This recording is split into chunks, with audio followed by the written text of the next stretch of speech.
สบายดีพ่อแม่พี่น้องสบายดีหมู่เพื่อนทุกคนวันนี้ก็ฉีดยาพ่นยาอีกแล้วพี่น้องส่วนมองอยู่เป็นหลักๆฉีดยาคือเก่าเหมือนเดิมเลยพี่น้องเด้อโอ้ยบางมือก็ได้คลิปบางมือก็บ่ได้คลิปพี่น้องเอ้ยทำงานไปนำเฮ็ดคลิปไปนำพี่น้องเอ้ยดอกยังบ่ทันมาพี่น้องเพราะว่ากวดโคนไปแล้วกันฝนตกแล้วโคนบ่แห้งพี่น้องเอ้ยดอกก็มาเนี่ย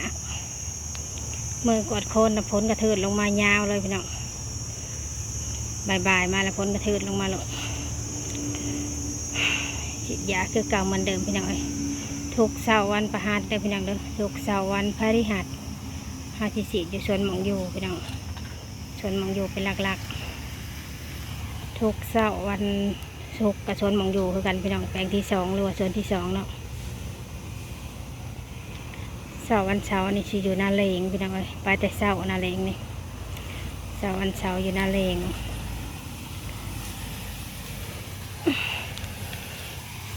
เสาร์วันอาทิตย์ก็อยู่พุ่นแหละพี่น้องเอ้ยเพิ่นมาหลับใหม่ใกล้สิเบิดแล้วได้สิไปเบิ่งทางยาก็เด้อเพราะว่ายังเลือกเครื่องเคาะหนึ่ง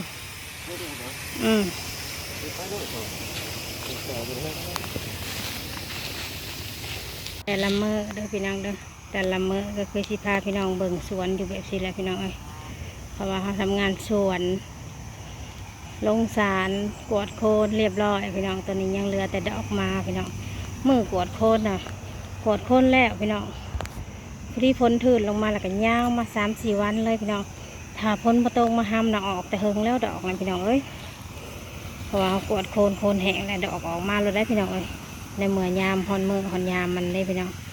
ฮอนมือฮอนยามดอกออกแล้วก็ถ้าลงสารแล้วกวดโคนแหละเริ่มมาแล้วแหละ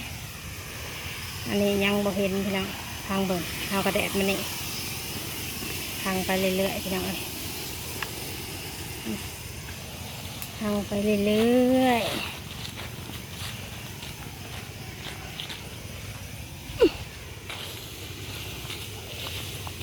ตอนเช้าที่กระแดดพี่น้องแต่บ่ายมาแล้วฝนมาเมื่อวานนี้บ่ตกฝนกันเลยให้ไหนจักหน่อยเมื่อวานฝนไม่ตกเลยพี่น้องเด้อไข้ขึ้นหน่อยหนึ่งตอนเช้านี่แดดแดดแจ้งพอบ่ายมาแล้วก็คึมมาแล้วก็ตกมาแต่ว่าเมื่อวานนี้ผ่านจวดจ้าฝนก็ตกวันนี่ต้นนะพี่น้องดอกยังบ่เห็นพี่น้องเอ้ยต้นก็ยังงามดอกยังบ่เห็น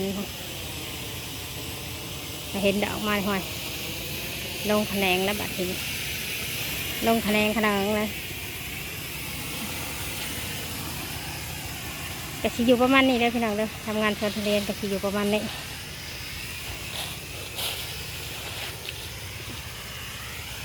หอบวันพี่น้องก็ถึงรอบถึงวันครบรอบฉีดยากะฉีดยาพ่นยาพี่น้องเอ้ยผมมีหยังหลายอยู่กับผืนกับยาอยู่สิอะไรพี่น้องเอ้ยหลากสายไปนำเป็นมือกล่องไปนำคือเก่าเหมือนเดิมพี่น้องเอ้ยเหมือนเดิม